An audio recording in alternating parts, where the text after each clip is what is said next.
ओम श्री परमात्मने नमः।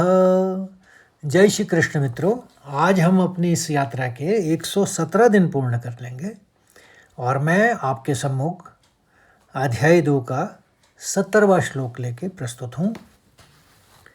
यह श्लोक एक अत्यंत शक्तिशाली और गहरा उदाहरण देता है समुद्र का। यहाँ भगवान कृष्ण समझाते हैं कि एक स्थित प्रज्ञ व्यक्ति के मन में विचार और इच्छाएं तो आती हैं, लेकिन वे उसे विचलित क्यों नहीं कर पाती। प्रसंग यह है कि श्री कृष्ण समुद्र के माध्यम से समझा रहे हैं कि असली शांति उसे मिलती है जो अपनी इच्छाओं को अपने भीतर समा लेने की शक्ति रखता है। तो श्लोक की तरफ बढ़ते हैं। आपूर्ण्यमाणमचलं प्रतिष्ठं समुद्रमापः प्रविशन्ति यद्वद तदत्तकामायं प्रवश्यन्ति सर्वे स शान्तिमाप्नोति न कामकामी। एक बार और सुनिए। आपूर्यमाणमचल प्रतिष्ठं समुद्रमापः प्रविशन्ति यद्वत् त्वदत्तकामायं प्रवश्यन्ति सर्वे स शान्तिमाप्नोति न कामकामी। एक बार और सुनिए। आपूर्यमाणमचलप्रतिष्ठं समुद्रमापः प्रविशन्ति यद्वत् त्वदत्तकामायं प्रविशन्ति सर्वे स शान्तिमाप्नोति न कामकामी। अब चरणबद्ध तरीके से इसका उच्चारण समझिए। पहली पंक्ति में एक ही शब्द है, आपूर्यमाणमचल प्रतिष्ठम। आघात लेते हुए हम ल से आघात लिया हमने पौ का, तो मचल प्रविष्ठम। आपूर्यमाणमचल प्रतिष्ठम। दूसरी पंक्ति में 3 शब्द हैं, समुद्रमापः विसर्ग ले लिया फ का, और प्रवशन्ति यद्वत्, यद कहा फिर द्वत् कहेंगे, आघात लिया है दो का, इसलिए उसको यद्वत् कहेंगे। तीसरी पंक्ति में 4 शब्द हैं, त्वदत्त कामा यम प्रविशन्ति सर्वे। तो आघात लेते हुए तद्वत् कामा यम प्रविशन्ति सर्वे, तद्वत् कामायं प्रवशन्ति सर्वे।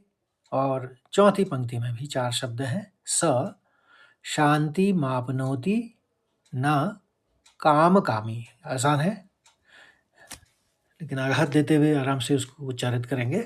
स शांति मापनोति न कामकामी। अब मैं 2 बार इस श्लोक को पुनः पढ़ूंगा आपके लिए।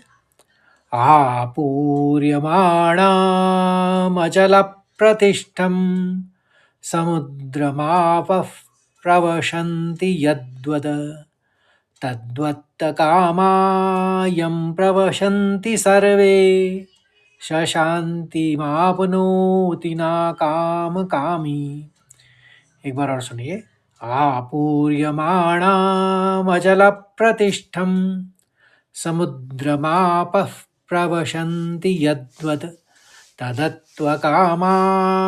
प्रवशन्ति सर्वे स शान्तिमाप्नोति न कामकामी। अब इसके शब्दार्थ और भावार्थ को भी समझ लेते हैं। आपूर्यमाणम, सब ओर से परिपूर्ण या ऑलवेज फुल। अचल प्रतिष्ठम, अचल प्रतिष्ठा वाले या अचल स्थिति वाले। समुद्रम, समुद्र में। आप, नदियाँ या जल। प्रवशन्ति, प्रवेश करते हैं। यद्वत्, जिस प्रकार। तद्वत्, उसी प्रकार। कामः, भोग या इच्छाएं या डिजायर्स। यम, जिस पुरुष में। प्रवशन्ति प्रवेश करती हैं, सर्वे संपूर्ण या सभी, सह वह या वो पुरुष, शांतिम परम शांति को, आपनोति प्राप्त करता है, न नहीं, कामकामी कामनाओं को चाहने वाला, जो डिजायर सीकर है। सरल अर्थ यह है कि जैसे सब ओर से परिपूर्ण और अचल प्रतिष्ठा वाले समुद्र में नदियाँ बिना उसे विचलित किए समा जाती हैं, वैसे ही जिस स्थिर बुद्धि वाले पुरुष में संपूर्ण भोग और इच्छाएं बिना विकार पैदा किए समा जाती हैं, वही पुरुष परम शांति को प्राप्त होता है, भोगों को चाहने वाला नहीं। भावार्थ यह है कि समुद्र और योगी का साम्य। भगवान समुद्र को और योगी को एक ही तरह का बताते हैं। किस तरह से? विशालता। समुद्र इतना बड़ा है कि उसमें हजारों नदियाँ गिरे या ना गिरे, उसके स्तर या उसका लेवल में कोई फर्क नहीं पड़ता। वो ना तो बढ़ता है और ना ही घटता है। स्थिरता है। क्या स्थिरता है? स्टेबिलिटी। नदियाँ समुद्र में बहुत शोर और वेग के साथ आती हैं, लेकिन समुद्र में मिलते ही वे शांत हो जाती हैं। समुद्र कभी विचलित नहीं होता। योगी का मन, एक स्थित प्रज्ञ व्यक्ति दुनिया से कटा हुआ नहीं है। उसके सामने भी सुंदर दृश्य, स्वादिष्ट भोजन या अपमान की बातें आती हैं, जैसे नदियाँ, क्योंकि उनमें वेग होता है ना जब वो समुद्र में मिलती हैं। लेकिन इसी तरह से योगी का मन इतना गहरा और विशाल है कि वे विचार उसके भीतर आते ही शांत हो जाते हैं। वे उसमें कोई हलचल या तनाव पैदा नहीं कर पाते। कामकामी, जो व्यक्ति अपनी हर इच्छा के पीछे भागता है, वह उस छोटे तालाब की तरह है जो थोड़ी सी बारिश या सुख से भर जाता है और थोड़ी सी गर्मी या दुख में सूख जाता है। उसे कभी शांति नहीं मिल सकती। तो आशा करता हूँ आपको यह श्लोक अच्छी तरह से समझ में आ गया होगा, और अच्छा लगे तो लाइक करिए, शेयर करिए और कमेंट भी करिए और अपने साथ और को जोड़िए।